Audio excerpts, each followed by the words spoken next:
Welcome to this research updated brief. This 25th of September 2017.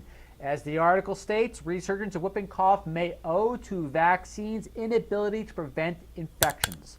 Bring your attention to the chart you see there. What you see there is what happens when they switch from whole cell or whole cellular pertussis vaccine to an acellular pertussis vaccine. The acellular pertussis vaccine was intended to be safer because of the rare neurological adverse effects which may have been caused by the whole cell pertussis vaccine. However, there appears there may have been a trade-off.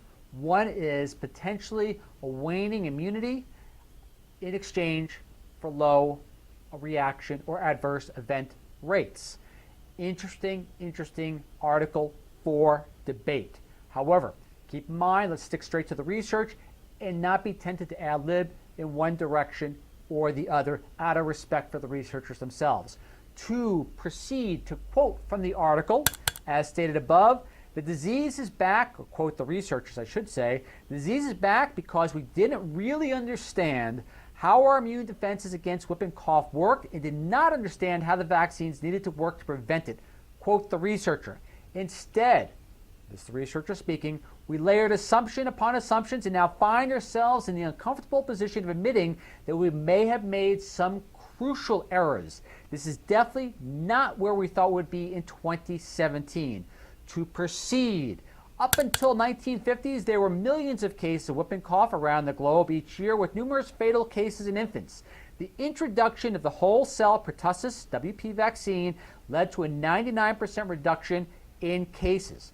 Later, as WP vaccines raised concerns of possible rare neurological adverse effects, as just quoted from the graph that you saw prior, AP vaccines, acellular, were licensed and used in a number of countries starting in the early 1990s.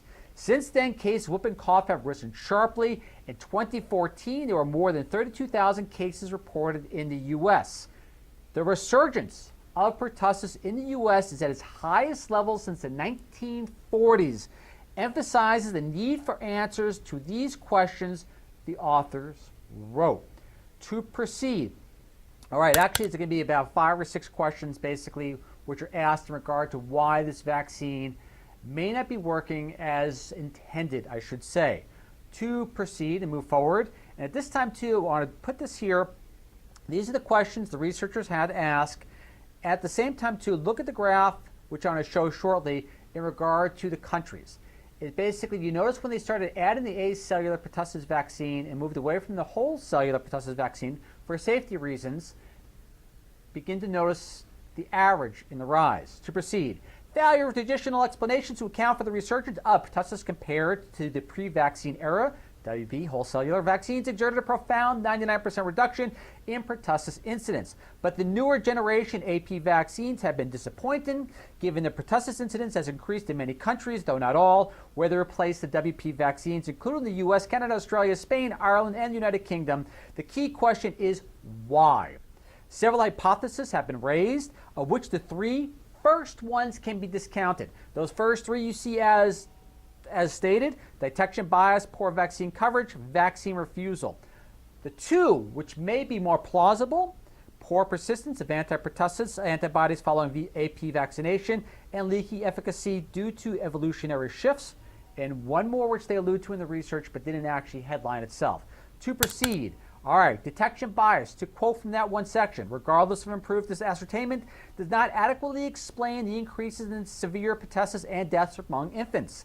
It has been argued that severe or fatal disease in young infants should be relatively robust against detection bias by being inherently unlikely to evade diagnosis and reporting. Number 2, poor vaccine coverage. They state, quote, the rise of pertussis in the U.S. occurred despite historically high uptake of pertussis vaccines. I recommend that you go not to necessarily the general public article, but go to the actual DOI citation or the research itself to see exactly why the researchers, how the researchers postulated these potential hypotheses or lack of hypothesis, null or alternative, however you want to look at it from a biostatistic standpoint. 3, vaccine refusal. Under-vaccination is an important factor in localized outbreaks, but is insufficient to explain pertussis general indispersed resurgence. So, vaccine refusal, vaccine denier, vaccine coverage, detection bias, all, according to the researchers, are not an adequate explanation. The possible explanations: poor persistence of anti-pertussis antibody following a cellular pertussis vaccination. Similarly, a meta-analysis by McGurr and Fishman estimated that the odds of pertussis disease increased by 33%, more likely to catch it, for each year after the last acellular pertussis vaccination, such that only 10% of fully vaccinated infants remain protected after a median of 8.5 years. Leaky efficacy due to evolutionary shifts. That's pretty self-explanatory, meaning that basically there's mutations in the pertussis disease itself that are making it so it avoids any protection from the vaccine.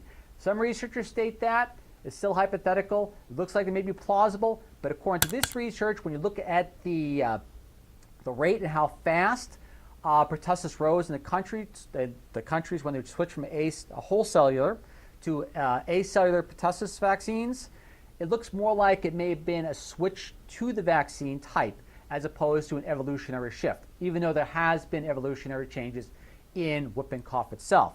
And number 6, which they alluded to but did not headline in its own segment. So I'm going to refer to that research directly, which states whooping cough resurgence due to vaccinated people not knowing they're infectious. Yes, that's exactly as the article is written, and that is the title as it was reported back in 2015 in the Science News itself. You can refer to that DOI citation again just to validate on your own time.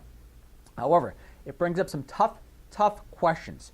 Do you revert back to the whole cellular vaccine if there hasn't been any sort of a shift in the disease itself genetically? Or do you continue using a vaccine which appears to be waning in effectiveness, if it's still effective at all? Again, tough questions, open for debate, but still it is nice to see that researchers are actually willing to ask these tough questions so that solutions may be found. Again, Ralph Turchiano signing off. All DOI citations will be available for you to research on your own. And as always, thank you very, very much for listening, and catch you all again in 7 days. Catch you then. Bye.